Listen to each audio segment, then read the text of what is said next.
What's going on, YouTube? It's Ashcon, aka Dropped Out Beats here, back again with another Addiction Neuroscientist Reacts video. If this is your first time tuning in, I'm a trained addiction neuroscientist and hip-hop producer, and I'm starting this video series where I react to various musicians from all genres talking about their drug use or secondhand drug use that they may have experienced, and then providing some commentary around what they have to say to help dispel bad information. Not that the video that we're about to watch is bad information, but to help clear up bad information, reinforce good information, and just overall provide some commentary from a neuroscientist perspective on musicians talking about their drug use. With that being said, I'm not even going to waste y'all's time. We're going to get straight into Fenix Flexin today on the Back on Fig podcast. Shout out to the Back on Fig boys. This was a great interview with Fenix Flexin. He's very open. Shout out to Fenix Flexin of Shoreline Mafia. I love me some Shoreline Mafia and Fenix Flexin. Fell in love with the drugs. Fell in love with the mud. But that's why we here today, talking about that exactly. So let's get into it. Let me make my ugly self small and make these boys big, and let's get into it. Pause. You know what I'm saying? One thing I ain't never got into is the drinking lean. I done got into that like a month. That's You what was into that? Oh, you didn't hear that. You didn't. If you look back at the music, that's all we was on. This was faking though. You know what I'm saying? He just had the cut. Nah, yeah. Well, I had it bad. You know what I mean? I had to kick it. I had to kick the cut. You know. Yo, comment down below if you thought Fenix and the rest of the Shoreline Mafia boys were faking. I definitely didn't. I've been around plenty of people drinking lean, and they seemed like they were doing it for real. You know what I'm saying? Comment down below if you thought they were faking. I definitely didn't. I mean, What was the most like, the withdrawals going through that shit. That's just crazy. Hell yeah. I think it was like 2019, 2020.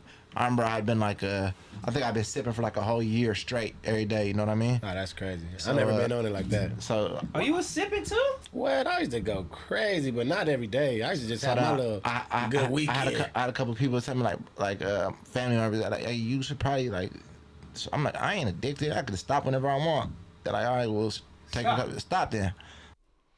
I think this is a good little part to provide some commentary around, because we have two people here who have used the same drug combination in codeine/promethazine, being lean or drink, whatever you want to call it.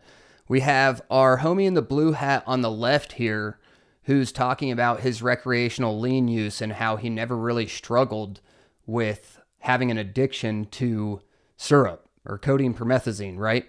Whereas Fenix on the right here, he's talking about how his friends and family were like, yo, dude, you got a problem. It seems like you might be heading towards addiction. And like most paths towards addiction, somebody calls it out and that person says, nah, that's not me. I don't have an addiction. I can quit whenever I want. And that's what Fenix is talking about here, right? But I think it's important to note that we think that opioids are this incredibly addictive substance, and maybe to some extent they are for some people, right? Some people are going to be more vulnerable to different drug addictions than others. For example, I don't really like opioids that much, and I think that reflects our friend in the blue hat over here. Maybe he doesn't like opioids as much, so the likelihood that he struggles with an opioid addiction is very low. In contrast, we have Fenix, who most likely seems to like opioids quite a bit, and so he has struggled with an opioid addiction after recreational drug use. Again, guy on the blue hat here, I apologize, I don't know the Back on Fig boys' names, my apologies, but our guy in the blue hat over here, he's definitely admitted to using recreational lean and never had a problem with it. But Fenix on the right here has definitely had a problem with it, as he admits. Let's get back into the video. So all right, yeah, I'm gonna stop. Like, I think it was like a day after or something, I stopped and shit. That shit smacked me like a brick. I had to go to the hospital and they put me on. I took in 4 IV bags of fluids. I couldn't drink no fluid. And I was throwing up everything. Shit was a mess. That's crazy. I mean, so all you kids who hear the music and shit, y'all get into that shit. Don't get into it like that. You know what I mean? Like do a little dibble and dabble here is fine. You know what I mean? Anything cool and anything cool. We're gonna applaud that, you know, because if you can dibble and dabble recreational and not have an addiction, that's fine. We don't promote drug use on this channel. We promote intelligent drug use on this channel. Drugs are tools, and if you can utilize the tool appropriately, that's okay, whether it be from a doctor's prescription or what have you. What we want to check ourselves before we wreck ourselves with is making sure that whatever drug we're engaged in, we don't absolutely like. I personally like getting drunk every now and then and having a beer every now and then. If I was drunk all the time, I would not like that at all. Okay? I don't know what drug for you don't like, but just imagine that and then imagine a drug that you might like. You know what I'm saying? You don't want to let yourself engage in that liking. You know what I mean? Let's get back into the video. A lot of people, I've been seeing a lot of people like kind of kick it though. Yeah, but a lot of people also come back to it. Yeah.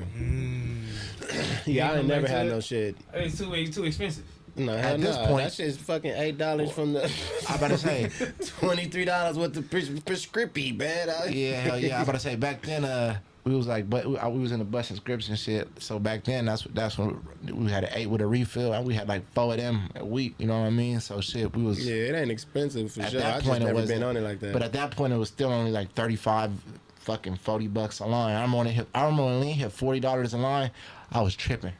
Now that shit 200 or something. You know what I mean? I never did no shit like that. Somebody said, "Don't." Yeah, let's pause here for just a second to talk about how you get lean, right? How you get codeine promethazine. They're talking about how they used to get prescriptions of codeine promethazine and then get some refills. That had to be 10 years ago or more, because after this opioid epidemic, doctors are so aware of prescriptions of all opioids that they are extremely hesitant to prescribe opioids unless you've been in a serious traumatic accident, basically, at this point. I mean, I'm exaggerating there a little bit, but if you go, for example, I've been to the orthopedic doctor plenty of times because jiu-jitsu has torn my body up, and there are signs posted all over that orthopedic doctor that we will not prescribe you opioids for the most part, and if we do prescribe you opioids, it's going to be the absolute most minimum prescription that we could possibly fill. So it seems to be the case that, you know, they were getting lucky with whatever doctor they were going to. They were much more loose with their prescription, you know what I'm saying? And they were able to get the script from, you know, XYZ lenient doctor, right? But these days, I don't think doctors are giving out scripts like that. We already saw that Actavis is basically banned in the U.S. And so I've seen, you know, people talking about the cost of lean being thousands of dollars. I mean, Fenix says $200. He's not paying that. Applaud that. I'm not paying $200 for a hit of lean. That's insane, let alone thousands of dollars. Where are y'all getting the money for this? I mean, don't you have better things to do with your money? I mean, use your money on your rap career to make sure you can, you know, fund your rap career and make a living off of that. Don't spend all your thousands of dollars on codeine promethazine. That's crazy. Applaud that one more time. I mean, that's ridiculous. Anyway, let's get back to the video. Don't do it like that, kids. Don't do it like that, kids. You feel me? Applaud that. He said, but you were promoting this shit, dude. I wasn't promoting nothing. I was just speaking on what I was doing. You know what I mean? Don't let the We'll get further into that in the last clip that we look at. chat go get you. You know what I mean? Yeah, he up in that motherfucker. Bitch, y'all get up. Don't make me get up. He trying to beef with y'all. I'm like, don't beef with them niggas, cuz. They at the house. Don't beef with them niggas, homie. They burnt out at the house, Shout out homie. to my niggas in the chat. Shout out to my niggas in the chat. I'm gonna read some super chats in a minute, but hold on, man. It was some crazy shit, man. We gotta watch this and shit. Look, the liquid heroin shit is crazy too. Lean is not no liquid heroin. If you done seen somebody who's on heroin, it's nothing like lean. Yeah, that's totally different. All right, I definitely have to jump in here because comment down below if you know exactly what lean is before I tell you what it is. Comment down below if you know what combination of drugs lean, drink, scissor is. I'm going to tell you. So lean is a combination of codeine, which is an opioid, which I think Fenix is about to get into here, and promethazine. Promethazine is added as an anti-nausea medication to help you not throw up in the event that you get nauseous from the codeine, right? Opioids have a tendency to make people nauseous. I know that every time I think I've only been prescribed opioids 2 times. The main time I'm thinking about is when I had my wisdom teeth pulled out. And when I broke my toe, I forgot about that. Both times I had a opioid script, one for Percocet, one for Vicodin, one for Percocet, one for hydrocodone, and it just made me sick. I didn't like it that much, so I'm not susceptible really to an opioid addiction. You know, you see what I'm saying? Like, you got to put 2 and 2 together. If you take the drug and you love the drug, you're more susceptible to the addiction, especially if you have trauma in your life and grief and all this stuff that Fenix is about to talk about. But as far as the liquid heroin goes, I don't totally agree and I don't totally disagree. Because codeine is an opioid like Fenix is about to talk about, it could be seen as a form of liquid heroin. I mean, after all, you sip codeine promethazine and you start nodding off the same way that people on heroin have nod off. I've been around people on heroin, you can't even like talk to them because they're just nodding off, right? Like they can't function, and it's just a significantly more extreme version of somebody on like Percocet or codeine promethazine. So I don't agree. I don't totally disagree. It's just kind of like, I think that's what lean drinkers tell themselves to make themselves feel better about their drug use. The same way in the last video, we talked about how people say drugs and alcohol to make them feel like their drug of choice, being alcohol, isn't just another drug. It's alcohol. It's not drugs. It's alcohol. Well, you know, like I said, bad news for you. Alcohol is just another drug like opioids, and it's more dangerous, in my opinion, than opioids when it comes to the effects they can have on you. The danger of opioids right now in particular is that we don't have a safe supply of opioids. We have a safe supply of alcohol. Every time you buy alcohol, you know exactly what it is. You know exactly what percentage you're getting. You know exactly how many drinks it takes you to get drunk. That is not the case with opioids. Let's get back into the video. Why they call it liquid heroin though? I mean, because it has opioids in it. That's just some square shit a nigga say. You know, that's some like who don't know no better. They're wet behind the ears. He ain't know nothing. If you see a nigga on heroin, it's different. Niggas It's not different enough. I hate to tell you guys. I don't care if you call me a square. I'm not going to talk about, you know, personal stuff on this channel. I'm not that square. So yeah, it's not different enough. I've been around plenty of people drinking lean and doing heroin, and it's not different enough for me. I don't totally agree. I don't totally disagree. is wash. Yeah. Them niggas is wash. You be able to tell like that. For sure. Yeah, because sometimes I be seeing niggas, I be like, I don't know what that shit is, but I'm like, that shit ain't normal. Man, that shit not cool right now. Shit, that fentanyl, that wild shit, all that, you know what I mean? Niggas graduate. It used to be heroin. Now it's fentanyl, you know what I'm saying? That shit's sad, bro. Did you do the pills? Which one? You pop pills? And no fentanyl pills, never. Everything out of there. I got into pills for a while too, though. Like when the homies was passing and shit, I gotten shit. I was like I said, I was in a dark hole. You know what I mean? It took me a while to get up out of it, but at least you got out of it, nigga. That's a blessing. So a couple of your homies passed from that shit? Nah, I got a homie who passed from fentanyl. He thought he was doing some powder. You know what I mean? Yeah. And they started cutting powder with Fetty too. You know what I mean? Everything. He was on the game. I think he was on the game with the nigga like 2:30 in the morning. Everything was Gucci. Rest in peace, my nigga Alpha. Really one of my best friends. You know what I mean? Rest in peace, man. Rest in peace. He did the design for we released some double cups and shit. I got his design tatted and shit. I gotta get a face of him. I was gonna do a Mount Rushmore with like 4 of the homies and shit that just recently passed. You know what I'm saying? Next tattoo. Man, that shit is rest crazy, in peace, man. You know what I mean? But I be feeling like we the only young motherfuckers, like culturally wise, that be like, hey man, rest in peace. And we be having like multiple niggas. You got a whole. That's just sad for real. Like, and I be seeing these other motherfuckers and they just be old. You know what I mean? They at the funeral and the nigga already old and they don't really care. They be like, shit, nigga lived this life already. We just here. I know, Charlie. I got 8. I got 8 down in the last year and a half. God. What? Wow. Hell, how the fuck do you deal with that? Phoenix, I feel for you, man. That's just crazy, right bro. Now. Hey, Phoenix, if you see this, please go see a grief counselor if you're struggling with grief. I know you say it gets a little easier to deal with every time, and I understand. I've lost family and struggle with grief so bad. But man, if you still struggling, please go see a grief counselor. It will seriously help you. I ain't gonna lie, like at one point I was a real happy person, you know what I'm saying? Like this really, like, you know what I mean? It definitely take a toll on you, on your mental and everything. Like the other, like my boy Foster, like he was really my dog, you know, 10 plus years. He just passed away a couple weeks ago. Rest in peace, Foster. My cousin George, he just, like, you know what I mean? Like, rest in peace, I George. was there. I was in the hospital when he was born, you know, as a baby. He was in 18, 19. I was over there. I went down to Dago. I was getting my mind right. I was taking boxing classes with him.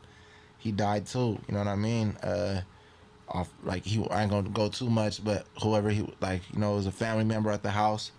He had seen what they was doing. They was slumped over. He had tried it, and then, you know, that's what had happened. You know what I mean? He had passed. You know what I mean? So the other homie got hit by a car. Another homie died by fent, taking the wrong pill. So all type of shit, you know what I mean? These are all people that we grew up with, you know what I'm saying? I ain't no just like random friends. Like, nah, these are people that I done lived with, you know what I mean? And like really came up with. It's hard, bro. You know what I'm saying? Shit, my mental been fucked up for a minute, but yeah, I think that's a good pause point again, because if you're dealing with this much grief and trauma, you're definitely more likely to rely on substances to help you through that grief. You know, you're more likely to develop a drug addiction when you're experiencing severe trauma because you're trying to deal with that pain. And so if you have lost someone to, whether it be fentanyl poisoning, a drug overdose, anything, please seek out a grief counselor to avoid falling into a similar pitfall, into the similar grief hole, you know, where you can't function without a drug. And so I also wanted to say, he mentions that, you know, it sounds like one of his friends died from fentanyl poisoning after doing coke. And so if you know anything about fentanyl, like they're saying in the video, it's in every illegal drug today. And that's why I personally believe we should legalize all drugs to stop this poisoning. We need to know that any drug that you take is exactly the drug that they say it is at the dose, and at the dose that they say it is, right? With opioids, illegal opioids, we have no idea what you're getting. You could be getting a Percocet laced with fentanyl. You could be getting a heroin laced with fentanyl. You could be getting cocaine laced with fentanyl. You could be getting Molly or MDMA or ecstasy laced with fentanyl. You never know. So the only way you can know that there is no fentanyl in whatever drug it is that you are taking is by buying a fentanyl test kit. There's no other way to guarantee that there is not fentanyl in the drug that you're taking. You could die from overdose poisoning, because you don't know what you're taking. So please buy a fentanyl test kit if you are going to be using drugs, and make damn sure that you know there's no fentanyl in that drug. Let's get back into it.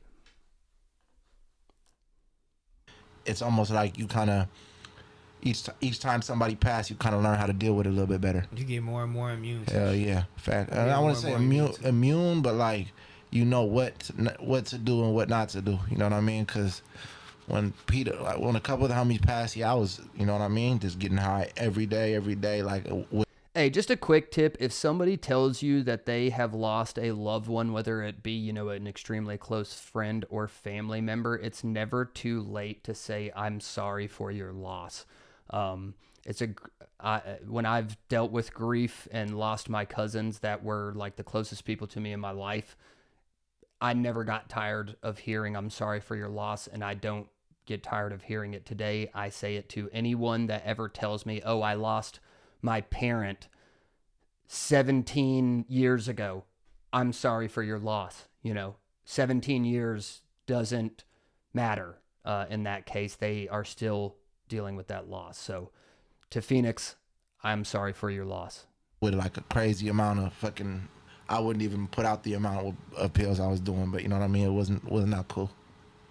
Yeah, I mean, somebody in the chat called me an old head, but yeah, rest in peace all his homies. But I was never into the Xanax and the Percocets and none of that shit. Even all the way down to Vicodins, that old ass shit. Like, I was never doing that shit. Like, I don't know what the fentanyl is. I never did the drink. All I did was, you know, I was just getting drunk. You know what I mean? I'm just was. Shit, I wish I would. So the one thing I'd like to get through these videos also is that I was just getting drunk is still you were just using drugs. You weren't better than anyone else because you were just using the legal drug that happens, to be legal in this country and in this world. You're not, the only reason you're slightly more safe is because you know that you're drinking alcohol and you know what content level of alcohol you're drinking, right? So let's get back into it. Would have kept it like that, you know what I'm saying? Yeah. But once you go down that lane, some people just start leveling up. They start off Xanax, lean, Percocet, fake Percocet, fentanyl. That's how it go. That's crazy. So was it more so because it was just... And he's basically just saying that once you're far enough down the line that you take a fake pill and you don't know that there's fentanyl in it, you're going to be more likely to get hooked on the fentanyl because fentanyl is so potent and you can buy such a little amount of drug, take it and get super high, right? So it's an advantage to take fentanyl in that regard as opposed to heroin or something, even though it's more likely to kill you. It's the lifestyle, niggas. Yeah. Let's do this. Yeah, we on the road pouring up drain. Nigga ain't shit better to do, you know what I mean? But like shit, some people like get caught up in it, you know what I'm saying? Can't get out of it. Damn. Yeah, it's crazy. Like when I used to drink and shit, it wasn't really like a hype around it yet. But once it started getting popular and shit, I fell back. I was like, oh, that shit weird. Yeah. Like for me, like I gotta pause right here because I don't know how old the homie is, but I'm 32 for perspective. And since I was like 11 years old, I kind of knew what drank was because of Pimp C, UGK, and 3 6 Mafia. Like 3 6 Mafia is my favorite and the best rap group of all time. I don't want to fucking hear shit about it. 3 6 Mafia is the greatest. They were doing drink, codeine, promethazine way back in the day, okay? They were the ones that started that shit. Sipping on some scissor, you know what I'm talking about? It was popular way back in the day. I don't know how old this homie is, and I don't know what he's talking about. Maybe he didn't listen to UGK and 3 6 Mafia, but when I was 11 years old, I knew what drink was. Let's get back into it. Niggas was looking nasty. I was like, oh, that shit nasty. I done had like, I didn't even like relapse a couple times. I'd be going like, you know what I mean? Last year I was 9 months sober. Year before that, 8 months sober. Year before that, did my little, you know what I mean? So anytime I catch myself really getting out of pocket or something, I get down to it. Well, I was addicted to pills, and I was addicted to some pain pills, but that's because I had an accident. Yeah. And I didn't know I was addicted to them. Until you try to stop doing them? Until one day, the pain didn't go away. So I'm taking the pills now to just feel good. So I'm not even, and this is like I never took pills either before this. Yeah. Like I wasn't a pill nigga, no aspirin, Tylenol, nothing. I'm just go all headache, fuck it.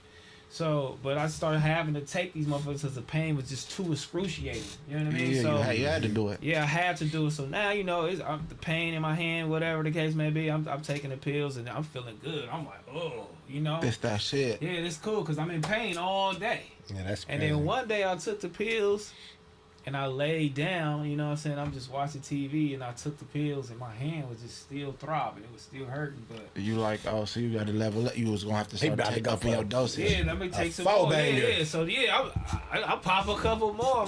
My fingers still, like, not...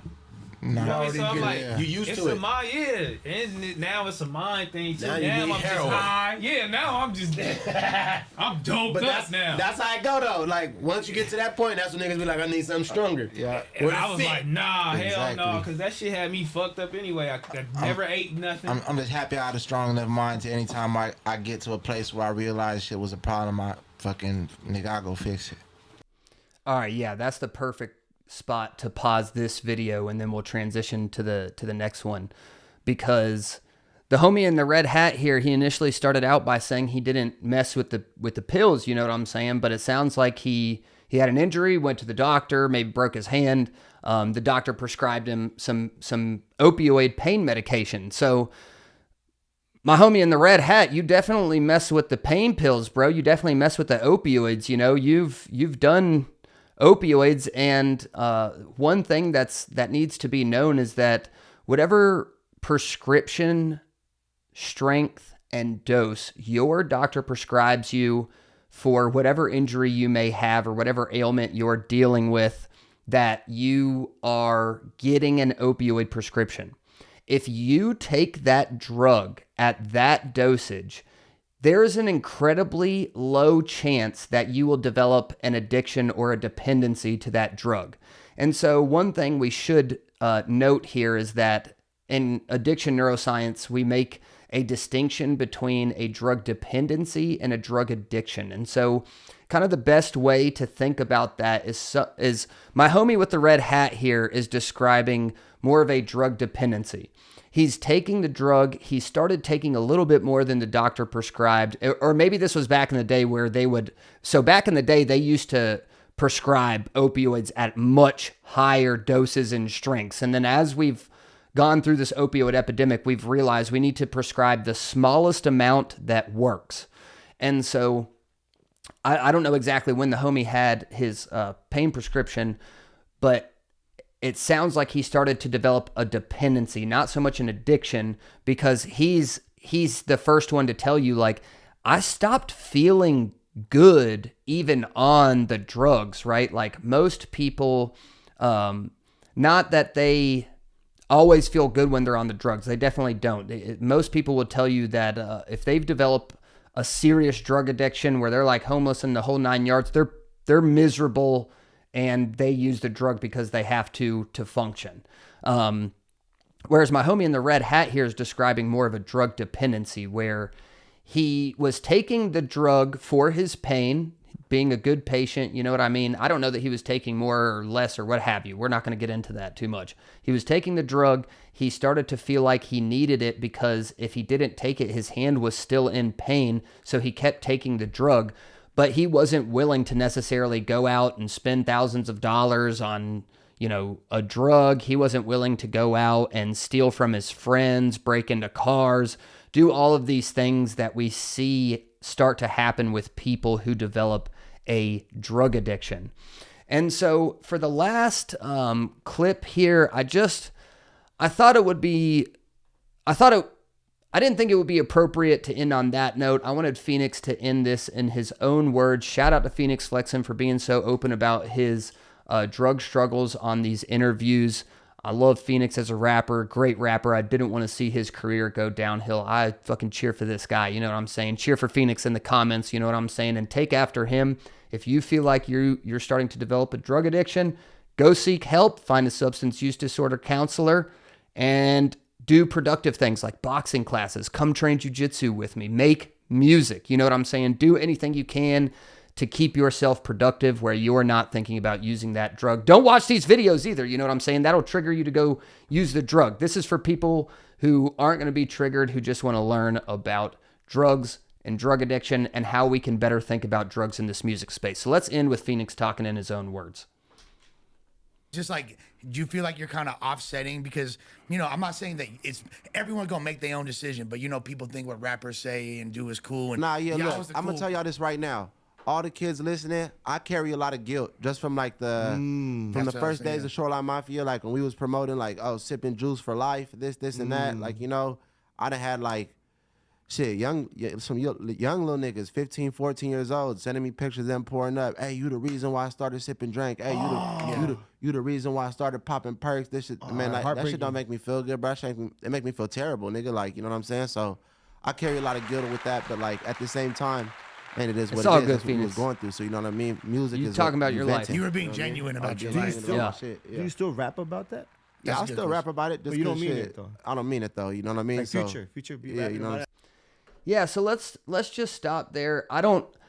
I think there's a little misunderstanding here. I think what Fenix means when he says he's still talking about it, he doesn't mean it though, is just he's describing points of his life and periods of his life and shit that he's gone through. I mean, if you're going to be a rapper, like you got to write about what you know. And so that's what the man knows. So it's not that he doesn't mean it. He's just not encouraging you to do it anymore, right? I think it should be noted that I remember growing up in a time where like the world was like, oh my God, all these violent video games like Grand Theft Auto are going to make people so much more violent. We're just going to see people killing each other in the street, and violent movies and violent TV shows are making people do all these crazy things. And I remember thinking as a kid, like, I don't play Grand Theft Auto and want to go do Grand Theft Auto outside.